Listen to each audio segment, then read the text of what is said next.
Bon, et ben voilà, un peu de technique pour remettre les tuyaux dans le bon sens, et puis on est prêt. On est prêt à démarrer, mais on va laisser la parole à Brigitte Merendao. C'est OK ? C'est OK. On y va. C'est parti.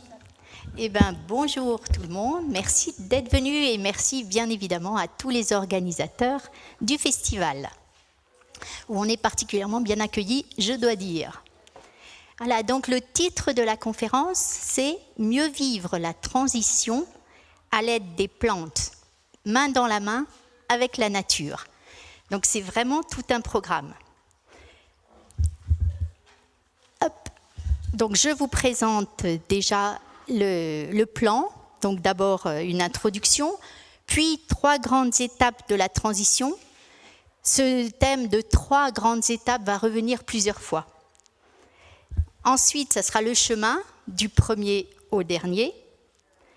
Enfin, la mise en pratique, c'est-à-dire des méthodes qu'on peut employer pour faciliter la transition. Et une conclusion pour terminer. Voilà, donc je vais juste commencer par me présenter. Donc, j'ai déjà été présentée, Brigitte Merendao.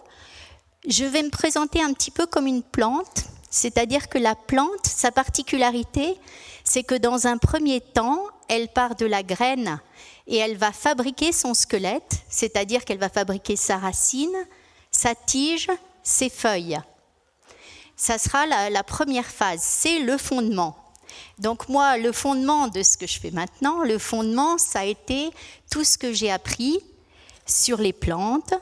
Donc moi, j'ai commencé par le côté scientifique. Donc j'ai été intéressée par la nature et la vie, donc automatiquement j'ai été à l'université là-dessus et j'ai fini par un doctorat sur les plantes.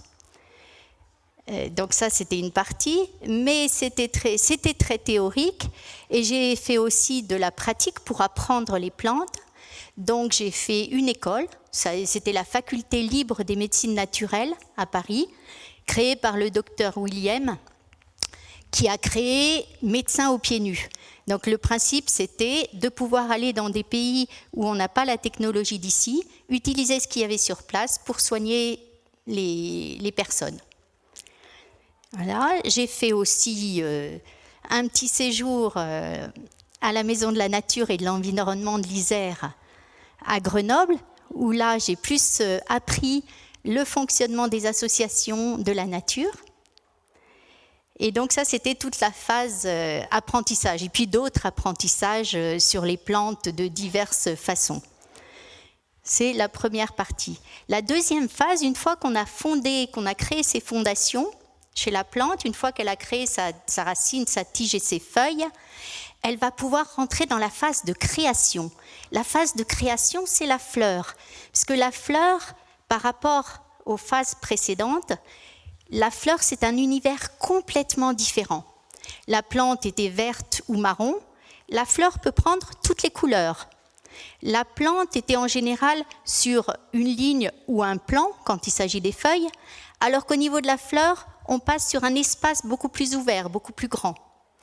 Pareil pour les parfums. Les parfums, généralement, arrivent au niveau de la fleur, parce que la fleur est le lieu où doit se passer la création. Donc tout l'objectif de la fleur, c'est d'attirer l'insecte pollinisateur pour pouvoir permettre la pollinisation.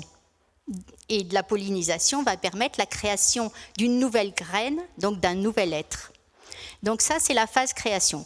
Et donc moi, ma phase création, ça a été la création d'une ferme à la fois pédagogique et productive de plantes aromatiques et médicinales. Donc, je l'ai fait pendant 25 ans avec mon mari, Fernando. Et donc, le côté pédagogique, c'était de l'accueil pour découvrir la nature, pour tout public. Et c'était aussi la formation sur les plantes, donc toutes les techniques qu'on peut utiliser avec les plantes, et les reconnaissances, et les utilisations, etc. Le côté plus production, c'était vraiment depuis la graine jusqu'au produit fini, tout ce qui peut se faire avec les plantes. Au niveau de la transformation, ça allait des élixirs floraux, du jus de fruits le plus simple, jus de pomme on pressait à la maison, à l'élixir floral, à la gémothérapie, à tout ce qu'on peut faire et à la communication avec les plantes. Donc ça, c'était la phase créatrice, la phase de la fleur.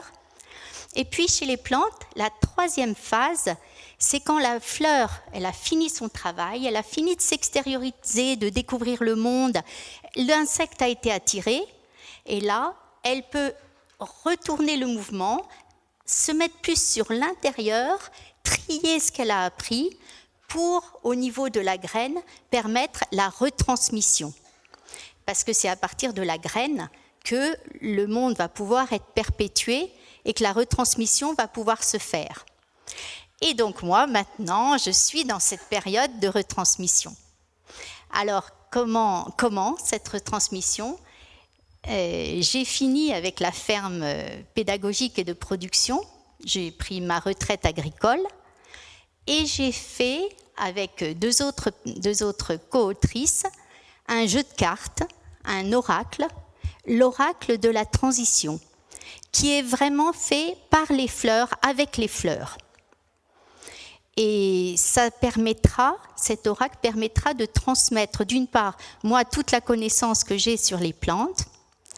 Ça permettra aussi aux plantes de transmettre leur message, un message que je vais vous lire, tout de suite après, et puis de disséminer cette connaissance.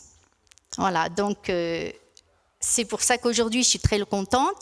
Ce jeu qui s'appelle l'oracle de la transition est sorti il y a 6 mois, c'est une auto-édition. Alors je vais commencer par vous lire le message des plantes. Voilà, message du monde végétal vivant. Nous sommes avec vous depuis des millénaires. Nous vous nourrissons, vous aimons, vous accompagnons sur votre chemin. Nous répondons à vos besoins en complicité avec la terre. À travers ce jeu, nous vous invitons à être plus conscients de qui nous sommes, de qui vous êtes et de la collaboration possible entre nous. Il est temps, voire urgent, de changer votre regard sur notre règne et de passer à l'action pour cette réconciliation tant attendue. Alors pourquoi ce message ? Ce message, c'est pour la transition. Et qu'est-ce que la transition ? La transition, c'est un passage d'un état à un autre.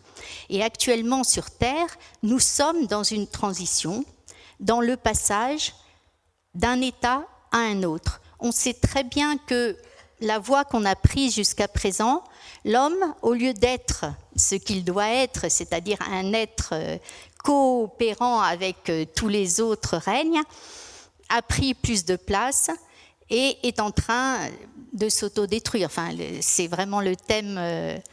On sait très bien qu'au rythme où on va, on n'aura plus d'énergie, les animaux pourront plus vivre. On a vu tout à l'heure les blaireaux, mais bien d'autres, et nous aussi. Donc la transition, c'est comment faire ce virage, de passer d'un monde où on était prédateur à un monde où on sera collaborateur, dans un paradis terrestre. C'est un passage important qui s'accélère d'année en année et qui devient de plus en plus urgent. Et c'est pour ça que les plantes nous ont demandé de faire cet oracle.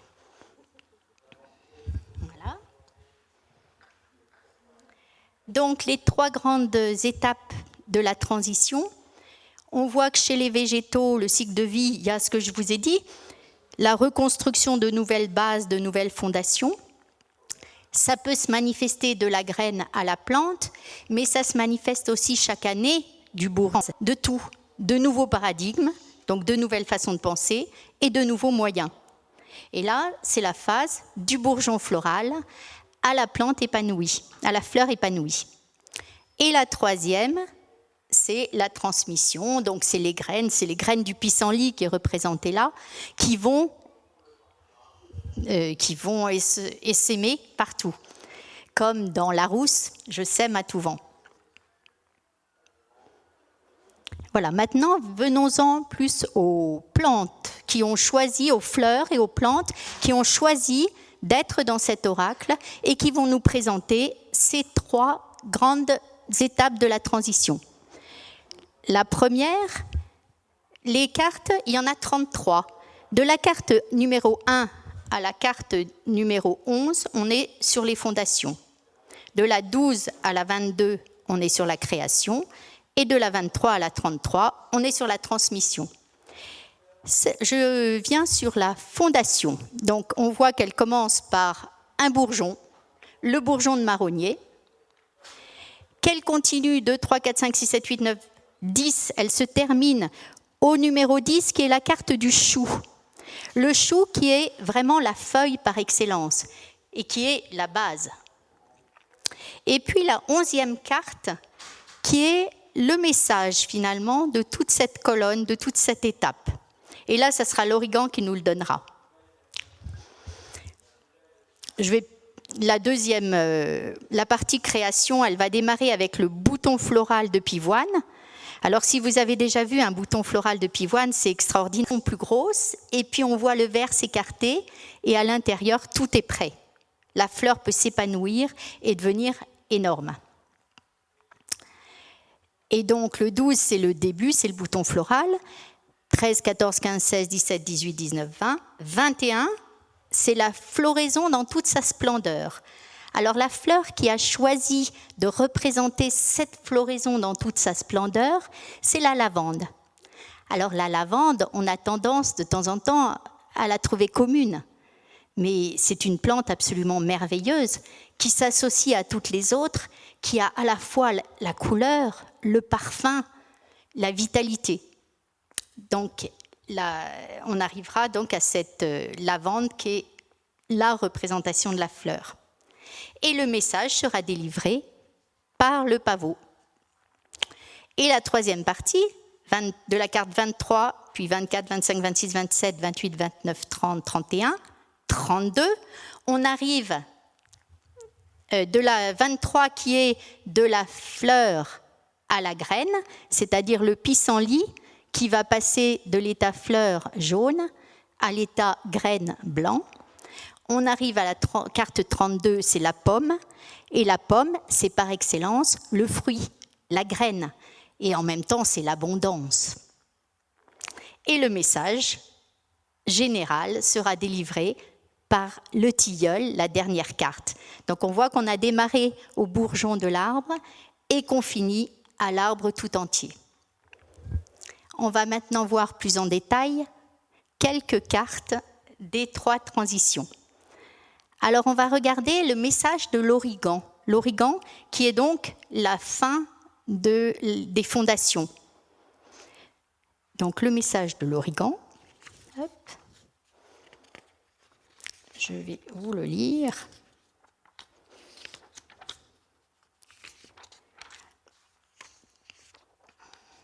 Hop. Alors, l'origan. Donc, sous chaque carte, la fleur a mis un petit message qui résume. Et dans le cas de l'origan, c'est « Nous sommes des invités sur la terre, prenons soin d'elle et prenons soin de nous ». Alors, cette notion d'être des invités sur la terre, c'est très important. Et tout à l'heure, je discutais du parc qui a été créé dans le Vercors pour une nature sauvage. Et je ne me souviens plus de ton prénom. Nadine, merci. Et Nadine me disait que quand elle rentrait dans cette forêt complètement sauvage, elle se sentait invitée de la forêt. Et bien cette notion-là, c'est ça que les plantes nous demandent. C'est que partout où nous soyons, nous nous sentions des invités sur cette terre. Et que donc nous nous comportions comme des invités, c'est-à-dire avec remerciement, de nous accepter avec respect, avec finesse, avec l'écoute, avec tout ce qu'on fait quand on est invité chez quelqu'un qu'on aime. Donc là, c'est un message fondamental de la première étape de la transition. C'est vraiment nous sommes des invités sur cette terre. Et il faut qu'on se comporte comme ça. Ensuite, le prenons soin d'elle, prenons soin de nous, finalement c'est la même phrase, parce qu'en prenant soin de notre propre terre, on prend soin de la terre en général. Donc là, c'est aussi le même message, puisque si on est invité, on est vraiment presque chez soi. Voilà. Donc c'était le message de ce bel origan. Et je vais vous lire le petit texte qui correspond à la respiration de la plante. Donc là, pour ces textes-là, vous essayez de vous mettre comme si vous étiez l'origan. Alors l'origan, je le rappelle juste, c'est une plante sauvage de chez nous, l'origan vulgaire, très aromatique, qui existe depuis très très longtemps, qui était autrefois une plante médicinale importante et qu'on a un petit peu oubliée, qu'on a reléguée dans la cuisine. Et encore dans la cuisine, on oublie de prendre l'origan vulgaire de chez nous et on prend l'origan d'Espagne qui est une espèce différente. Et donc, on se met comme si on était l'origan sauvage de nos prés. Il est en ce moment en parfaite floraison, il est couvert de papillons. Et je vous lis le texte. Respirons avec la plante. Je fais partie des simples, ces plantes sauvages qui soignent. J'inspire, je me déplace dans le temps. J'expire, je me retrouve guérisseuse.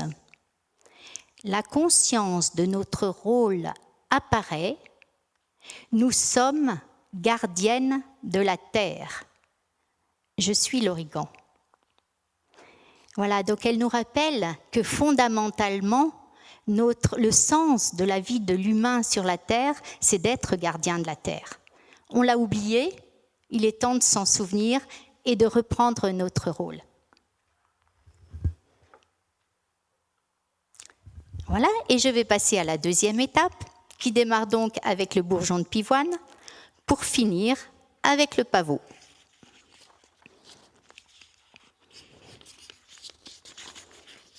Hop.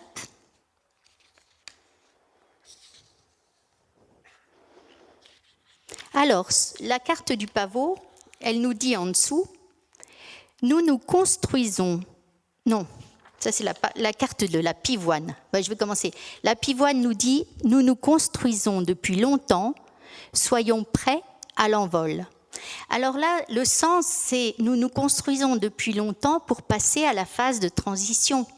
Ça fait belle lurette qu'on dit qu'il faut arrêter de consommer de manière folle, qu'il faut réduire la consommation, qu'il faut utiliser des énergies renouvelables, etc.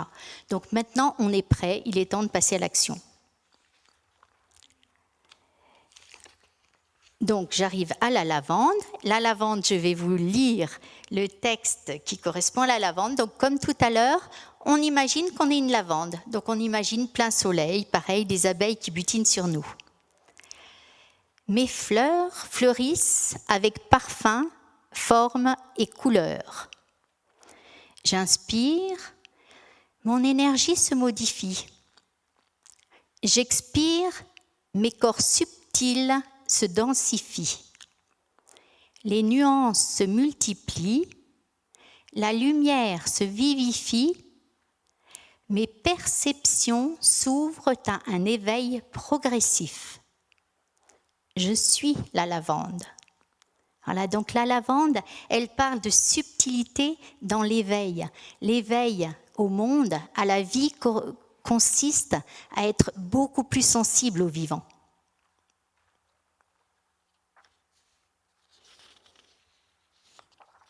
Voilà.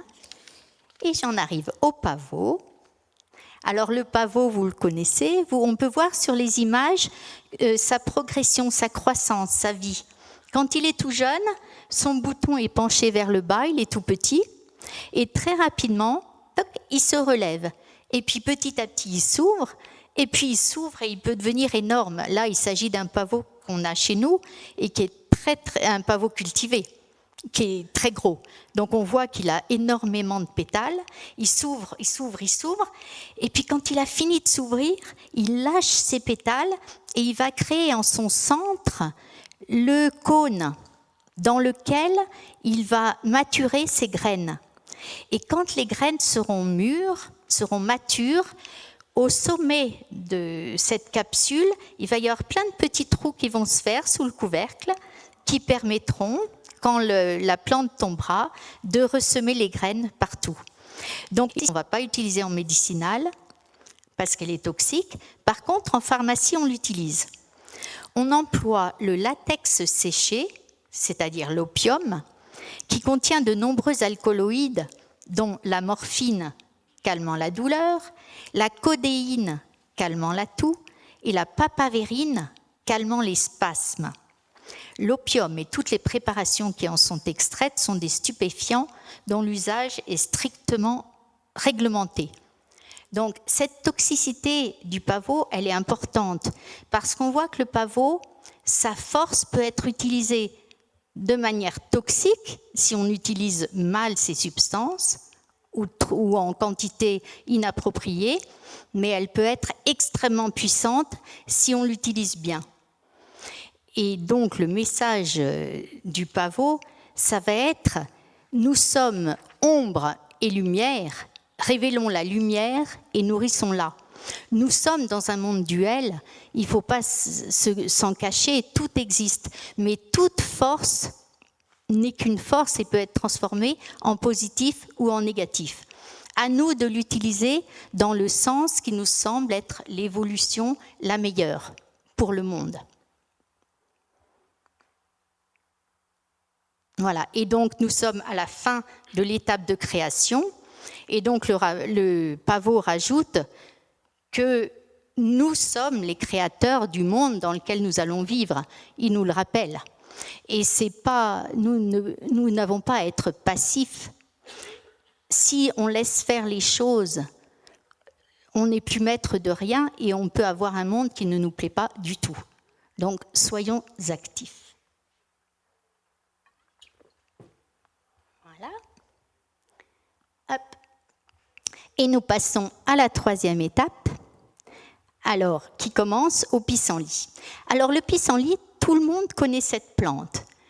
Et pourtant, est-ce que nombreux d'entre vous ont déjà fait attention à la manière dont se passe la transformation de la fleur de pissenlit jaune en la boule blanche? Comment se passe ce passage? Alors, c'est très intéressant à regarder de près. Quand on est sur la fleur jaune, on est sur des forces qui vont vers l'extérieur. Le tout part du cœur et s'expand vers l'extérieur. Quand la fleur commence à faner, qu'elle a été fécondée, elle va elle va garder ses pétales qui vont commencer à faner, qui vont être un petit peu plus foncés, et surtout au cœur de la plante, là où il y avait le réceptacle, les graines vont commencer à se former. Et sur les graines va pousser un petit plumeau blanc. Mais ce qui se passe, c'est que la place des graines est beaucoup plus importante que la place de la base du pétale. Donc, il n'y aura plus la place de rester pareil. Ce qui fait que la coupole qui contenait la fleur va se retourner complètement pour permettre aux graines de prendre leur place. Et au lieu d'avoir une fleur en demi-cercle, on aura une sphère complète. La plante, c'est comme s'il y avait un retournement. Et elle va refleurir cette fois-ci avec ses graines et les plumeaux blancs. Donc cette phase de retournement, elle est importante parce que nous devons faire la même chose. Quand nous sommes en période active, en période où on va sur l'extérieur faire, donner, etc., créer, c'est un mouvement d'extension. Mais à partir d'un moment, quand ça peut se manifester par la retraite ou autrement, on a besoin de ramener les choses à soi, à l'intérieur, pour pouvoir faire le tri de ce qui nous est utile et de ce qui ne l'est pas. Faire le tri pour pouvoir transmettre l'essentiel. Et ça ne se fait pas à l'extérieur. Et là, c'est exactement ce que la plante fait. Elle fait son tri, elle concentre tout pour après pouvoir redispatcher. Voilà, donc ça c'est un mouvement important que nous aussi, à un moment donné, on doit faire. On doit retourner à l'intérieur de soi pour mieux se connaître, pour faire du ménage, pour faire du nettoyage et du tri. Voilà, pour pouvoir transmettre ce qu'il faut. Donc voilà, et donc son message, c'est retournons-nous de l'extérieur vers l'intérieur. Et chaque fois qu'on fait des techniques du style méditation, tai chi, enfin toutes les techniques de ce style-là, on fait un retour à l'intérieur. Voilà, nous sommes en phase de transformation, ça c'est clair. Et donc, nous allons voir. Ça, c'est fait. Voilà, nous sommes en phase de transformation. Participons à la dissémination de la lumière. Donc, la lumière, on le voit très bien dans le pissenlit, c'est tous ces petits plumeaux qui tiennent les graines, qui prolongent la graine. Voilà, on passe à la deuxième partie, le chemin, puisque c'est un cheminement, tout ça, une transition, c'est un cheminement, du premier pas au dernier. Alors, dans l'oracle de la transition, la première carte, c'est donc le bourgeon. Et c'est un bourgeon de marronnier. Et la dernière carte, c'est le tilleul, donc l'arbre, et c'est plus le même arbre, on a changé d'arbre. Alors, pour passer de l'un à l'autre, évidemment, il faut abandonner l'ancien. Il y a une période qui remue où on ne comprend plus rien, une période de chaos, et il faut reconstruire un monde, mais à la différence du précédent, le construire de manière consciente. Alors, on va regarder le bourgeon. Alors, le bourgeon, il y a deux choses. La carte nous montre comment il peut se transformer. Donc, en hiver, le bourgeon, il est au repos complet. On voit même sur le bourgeon la marque de la feuille qui était l'automne précédent sur elle. Et cette marque, elle est en forme de cœur. Et là, on a vraiment l'impression d'avoir un marquage. Et ce marquage, c'est les mémoires de l'arbre. Donc le bourgeon, lui, il est en relation avec les mémoires de l'arbre. Et à un moment donné, il va devoir se réveiller. Et pour pouvoir se réveiller, il faut qu'il soit attentif à ce qui arrive à l'intérieur de lui, à la montée de la sève, puisque c'est ça qui déclenchera le signal. Donc pour nous, c'est pareil. À quel moment on se réveille et qu'on fait le choix d'être pleinement dans la vie? Pour le faire, il faut être absolument attentif à tout ce qui remonte à l'intérieur de nous, à toutes nos mémoires, à tous nos arbres, qu'ils soient généalogiques ou karmiques. Alors, je vais lire le texte du bourgeon. Donc, on s'imagine, au bout d'une branche de marronnier, nous sommes le bourgeon. Je suis sur mon axe, en relation avec l'arbre tout entier. J'inspire, je puise dans la terre. J'expire, l'arrivée de la sève m'anime. La vie démarre, mes cellules se réveillent, se mettent en mouvement. Je suis le bourgeon. Voilà, donc on voit qu'il ne se réveille pas n'importe quand, le bourgeon. Et pour nous, c'est pareil, on ne se réveille pas n'importe quand. On se réveille quand on a eu l'appel de changer, de se transformer, de commencer une transition intérieure. Hop. Voilà, ça, c'était de manière interne. On peut voir aussi le bourgeon, il est en relation avec l'arbre et il va se transformer petit à petit et il va aller découvrir l'arbre. Et on était sur le marronnier qui est un arbre qui est très masculin, qui, au point de vue médicinal, facilite toute la circulation, puisqu'on prend du marronnier quand on a des hémorroïdes ou quand on a des problèmes circulatoires. Donc là, lui, il facilitait ce démarrage, cette circulation. Et on va arriver à la fin sur le tilleul. Le tilleul qui n'est pas du tout masculin, qui est au contraire très féminin, très apaisant, très reposant. Donc il y a aussi tout ce chemin que le bourgeon va faire. D'une part, passer de la conscience individuelle à la conscience planétaire, c'est-à-dire du jeu individuel, déjà à l'ensemble, c'est redonner sa place au féminin, à la magie de la vie. Puisqu'actuellement, on est dans un monde, tout le monde le sait, très masculin dans sa pensée. Le masculin domine, le côté scientifique domine, etc., etc. Il faut redonner la magie de la vie, et la magie de la vie, c'est la femme qui le porte, ou le féminin. Un homme, bien sûr, peut porter la magie de la vie. Et donc, c'est passer de ce tout masculin dans la société dans laquelle on est, à laisser la place à l'imagination, la création, la poésie du féminin.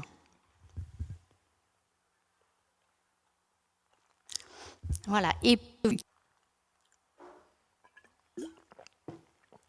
j'en ai mis une partie sur la diapositive, mais je vous le lis en entier. Ah, non, c'est pas le tilleul, lui.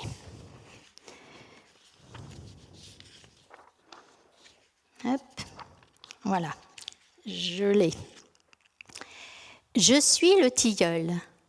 De ma grandeur, de ma prestance, me voilà au service de celui qui cherche en lui la compréhension profonde de sa juste place en ce bas monde. Je suis aux confins du ciel et de la terre, du visible et de l'invisible, de l'ancrage et du délestage. Je suis à même de transporter en mes ramages l'essence même de la transmutation de ce qui perturbe en l'être intérieur, incarné. Je propage autour de moi cette énergie grandissante et restructurante de l'enveloppe interne qui cherche à s'expanser, à évoluer, à trouver de nouvelles voies pour un avenir meilleur. Je suis ainsi à l'apogée d'un processus, d'un cycle de vie, d'une régénération certaine de toute une vie de changement, d'évolution, de restructuration profonde, pour ainsi mieux avancer sur ce chemin de vie terrestre qui est la vôtre. Je m'approche de ceux qui ont la conscience de l'importance de se connecter à plus grand que soi pour y trouver gratitude, reconnexion, connexion à des liens intersidéraux. Voilà, donc là, c'est vraiment la carte qui englobe la fin de la transition. Alors, quand je dis la fin de la transition, ça ne veut pas dire grand-chose dans le sens où la vie est transition. Donc après, bien sûr, ça continuera. La vie est une spirale et pas un cercle. Donc, les choses continueront à évoluer. Mais la période que nous traversons actuellement est quand même en accéléré.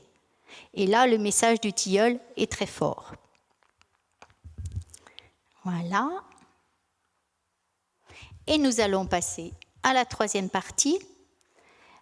Alors, juste, quelle heure? J'ai aucune idée de l'heure qu'il est. 17h41.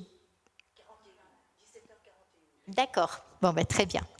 Voilà, la mise en pratique. Donc, avec les fleurs, chaque carte du jeu, donc chaque plante, a une technique qu'on peut appliquer, qui lui est associée. Alors, les techniques, j'en ai cité quelques-unes, c'est des techniques qui aideront soit pour la terre, soit pour nous. Mais on a vu que prendre soin de nous ou prendre soin de la terre, finalement, c'était la même chose. Et dans les techniques proposées dans ce jeu par les plantes et par nous, bien sûr, quand je dis nous, c'est les 3 personnes qui ont créé l'oracle. Donc moi qui suis à la base de tout ce qui est sur les plantes, les photos et les connaissances sur les plantes. Marie-Laure Joubert qui est à la base du travail de la photo, qui donne le côté artistique des cartes. Et puis des textes respirant avec la plante. Et la 3e personne, qui est médium, donc qui a demandé à chaque plante directement quel était le message qu'elle voulait transmettre pour ce jeu, pour cette transition. Voilà, donc tout ce qui... Par contre, les techniques, c'est de mon domaine, puisque c'est plus le domaine des plantes, et c'est le domaine de ce que j'ai expérimenté pendant 25 ans. Donc, pour le prenons soin avec la terre, j'ai cité la permaculture. Bon, maintenant, tout le monde connaît la permaculture. Il s'agit de coopérer avec la terre au lieu de lui imposer nos idées d'emblée. C'est un travail, c'est considérer le jardin comme ou la terre comme être vivant et se dire on travaille mieux ensemble qu'en donnant des ordres d'exécution comme si on faisait travailler un esclave. Donc la permaculture se développe énormément et tant mieux puisque ça fait partie du respect de la terre. Ensuite, j'ai cité l'électroculture. Alors l'électroculture est un petit peu moins connue, bien qu'elle date des années de l'après-guerre, ou même juste avant la guerre. Et c'était avant la guerre. L'électroculture, c'est comment utiliser les énergies naturelles qui viennent du cosmos pour aider à la croissance des plantes. Alors, il y a des tas de gens qui sont en recherche dans cette technique, qui font plein d'essais et qui sont en général émerveillés par les résultats. Alors, dans les techniques qu'on peut utiliser en électroculture, nous, on en a expérimenté pas mal depuis plus de 10 ans. Et certaines nous plaisent plus que d'autres. Alors, la dernière, celle qui fonctionne actuellement dans notre jardin et qui, cette année, nous a donné des résultats extraordinaires, c'est l'antenne. Alors, il s'agit de faire une antenne. Je ne l'ai pas en photo, je ne l'ai pas mise en photo là. Une antenne pour capter les énergies électromagnétiques du cosmos et les faire descendre. Mais on ne les fait pas descendre directement dans la Terre par le piquet lui-même parce qu'il y aurait trop d'aller-retour. Donc en fait, on les met au sommet de l'antenne. Fernando a mis une partie en bois pour empêcher la connexion. Et par contre, il a relié l'antenne avec un fil de cuivre à toute la barrière en fer qui entoure l'ensemble du jardin. Et depuis qu'on a mis cette antenne, c'est la première année où on a autant de légumes et aussi beau. Donc après, on n'a pas fait le test sans, donc on ne peut jamais affirmer complètement. Mais moi, je suis profondément convaincue que c'est grâce à l'antenne qu'on a eu ces beaux légumes cette année. Donc ça, c'est une technique d'électroculture. Une autre technique d'électroculture qu'on a beaucoup expérimentée, mais qu'on a arrêté d'expérimenter l'année dernière parce qu'elle s'est cassée, c'est la pyramide. Les formes géométriques c'est un langage de l'univers. Comment ? Alors, les formes géométriques sont un langage de l'univers. Et la pyramide fait partie de ces langages. Mais pas n'importe quelle pyramide. C'est une pyramide qui a une proportion particulière. Soit on utilise la pyramide de Khéops, où tous les faces sont pareilles, soit, c'est une possibilité, soit on utilise la pyramide nubienne. Alors la pyramide nubienne, il y a une base carrée en bas, et en haut, les poteaux, les barres qui le tiennent font une fois multiplié par pi la longueur. Donc, pour se représenter, c'est une pyramide. Au lieu d'être comme Khéops, assez plate, elle est beaucoup plus élevée. Et cette pyramide, nous, on l'a expérimentée et on a eu un jardin, cette fois-ci, c'était de plantes aromatiques absolument magnifiques. C'était l'année où on avait planté les angéliques et on a eu des angéliques de 3 mètres de haut absolument magnifiques. Enfin, Fernando dit toujours que j'exagère un petit peu, donc c'est peut-être pas 3 mètres, mais peu importe. En tout cas, cette pyramide, c'était très intéressant. Voilà, il y a d'autres choses, on a expérimenté d'autres choses en électroculture, mais c'était moins convaincant, en tout cas pour nous. Par exemple, utiliser des aimants et des choses comme ça. Ça a moins bien marché. Donc là, je vous ai donné les 2 exemples de ce qui, pour nous, a été le plus probant. Voilà, je vais continuer. Alors, je vais vous proposer aussi d'autres techniques. La biodynamie, bien sûr. Alors, la biodynamie, c'est Steiner, cet être qui connaissait des tas de choses. qui a proposé dans chaque domaine une science. Et dans le domaine de l'agriculture, il a proposé la biodynamie. Et la biodynamie consiste à dynamiser les terres, à leur redonner leur vie grâce à des préparations faites à base d'un mélange en général de plantes, de produits animaux, et avec l'homme qui va dynamiser tout ça et les mettre sur la terre à la bonne période et de la bonne façon. Alors c'est connu en vin, le vin biodynamique est très très apprécié.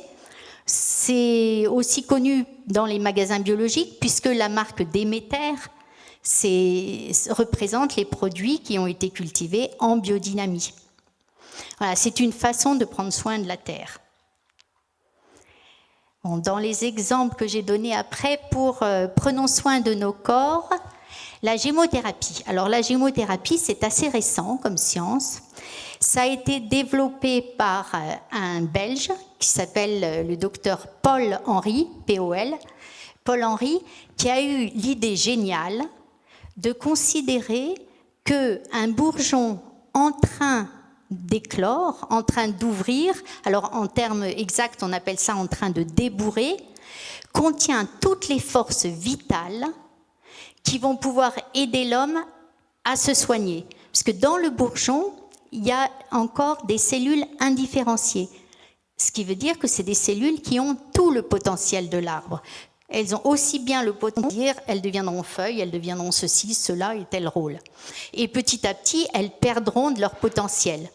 Mais quand on se soigne en gémothérapie, ça veut dire qu'on va prendre ces cellules qui sont justement encore indifférenciées et en début de pleine activité.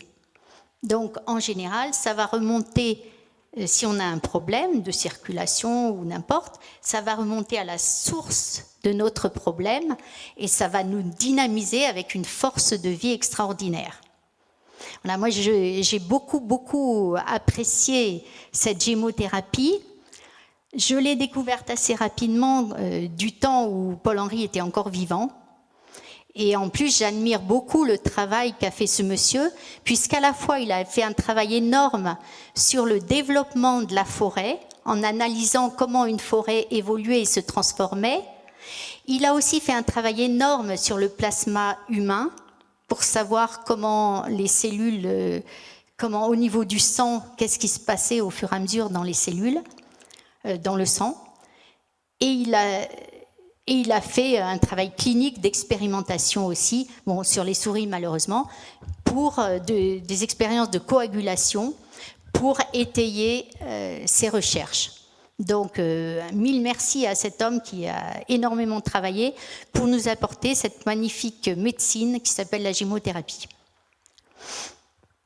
Voilà. Non, je ne voulais pas faire ça. Hop. Voilà. Ok. Et donc, nous allons passer donc, dans les autres techniques, il y a la phytothérapie. Alors, la phytothérapie, à mon avis, c'est la science la plus ancienne du monde la médecine la plus ancienne pour les humains, puisqu'évidemment, l'homme, dès le départ, s'est toujours soigné avec les plantes. Alors, il y a eu des hauts et des bas à la phytothérapie. Quand la chimie est apparue, pour que la chimie puisse se développer, on a dénigré la science des plantes, la médecine par les plantes. C'était une nécessité probablement pour développer mieux la technologie et la chimie. Mais à l'heure actuelle, il faut vraiment ramener la phytothérapie. Parce que dans les plantes, il y a une intelligence vivante qui n'existe absolument pas dans la chimie. Et c'est finalement cette vie qui nous mène, c'est cette vie qui fait qu'on est malade ou qu'on est en bonne santé. C'est cette vie qui nous permet de régénérer un organe ou pas.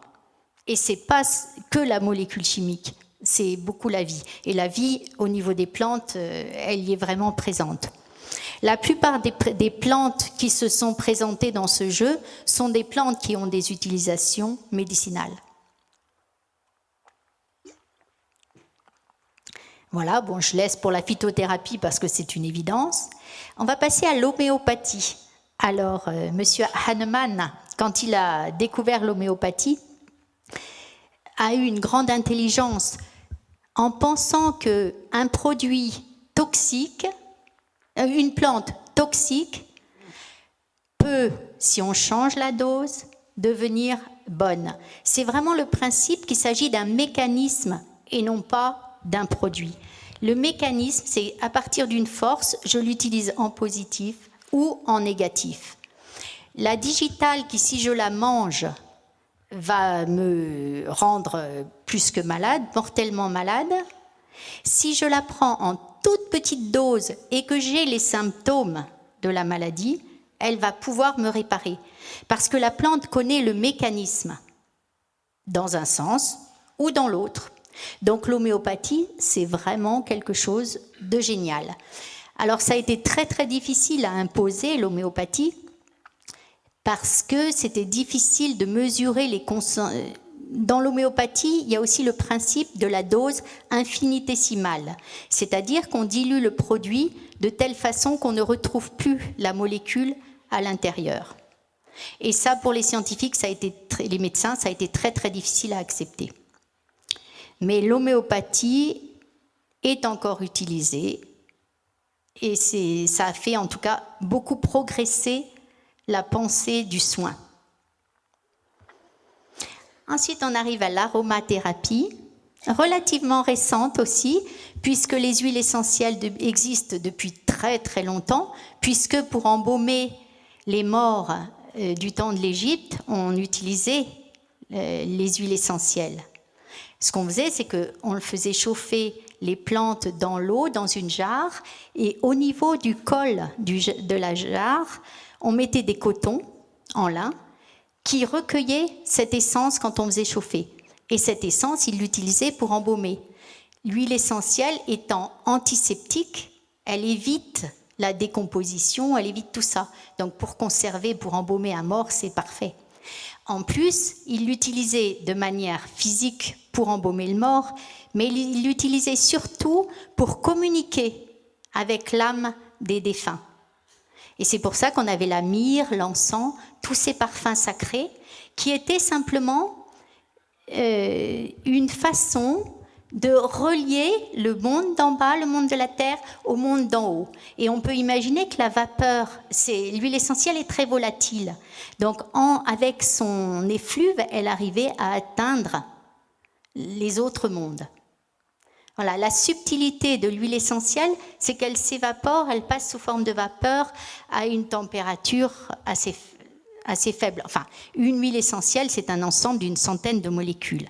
Et parmi ces molécules, certaines s'évaporent autour de 60 degrés, et puis d'autres presque à 90-95 degrés.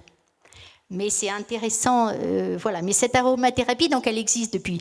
Non, les huiles essentielles existent depuis très très longtemps, et c'est depuis récemment que M. Gattefossé a inventé l'aromathérapie, c'est-à-dire l'huile essentielle pour se soigner.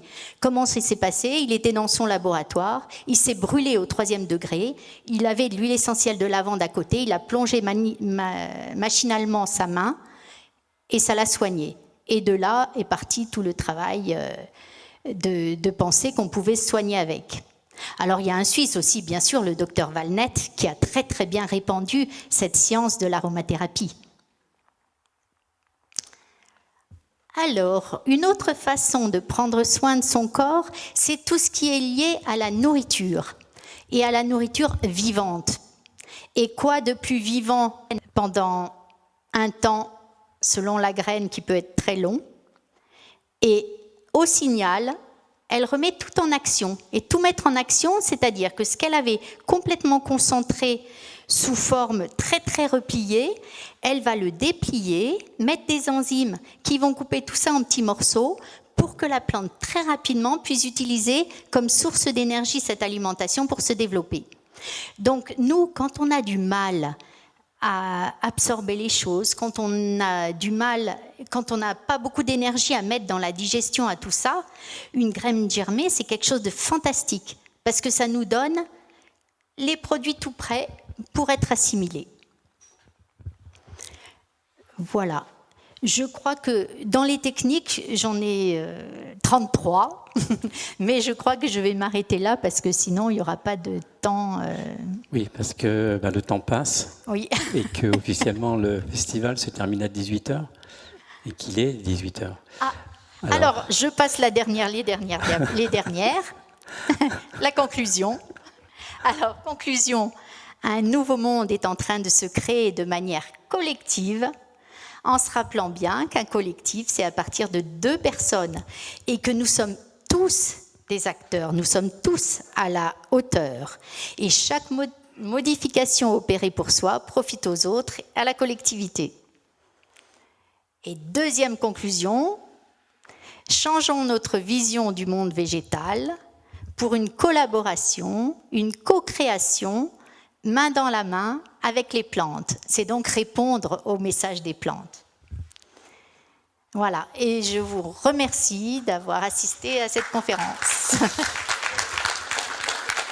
Eh bien, c'est vrai que c'est une belle conférence, hein, et il y aurait sans doute beaucoup, et certainement beaucoup à redire sur les plantes. Moi, la réflexion qui me vient, c'est que les scientifiques nous ont dit qu'on le sait, on vient non pas de la matière, mais on vient d'abord d'énergie.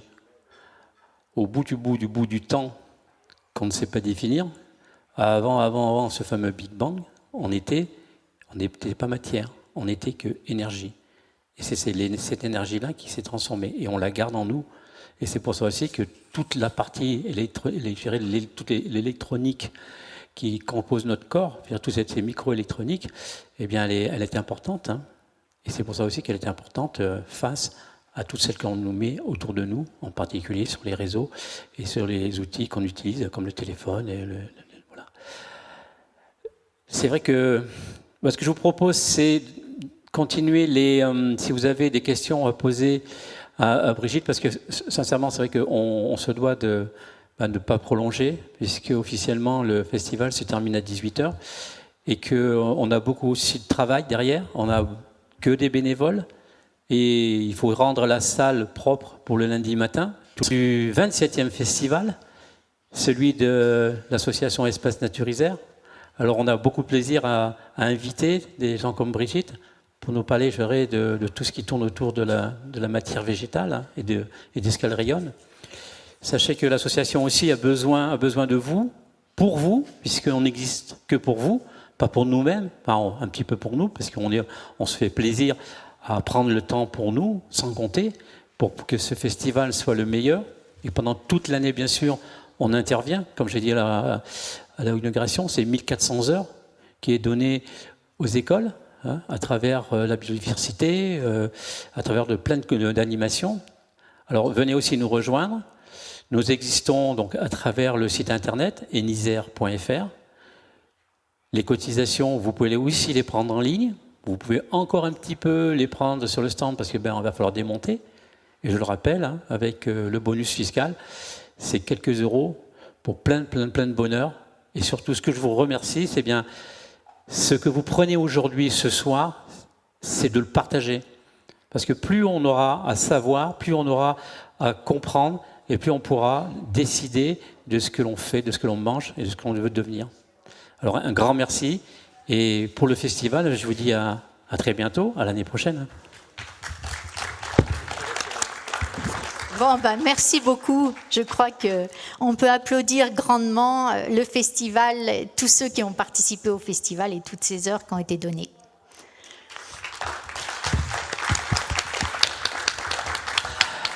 Voilà, encore merci, et maintenant on va ranger.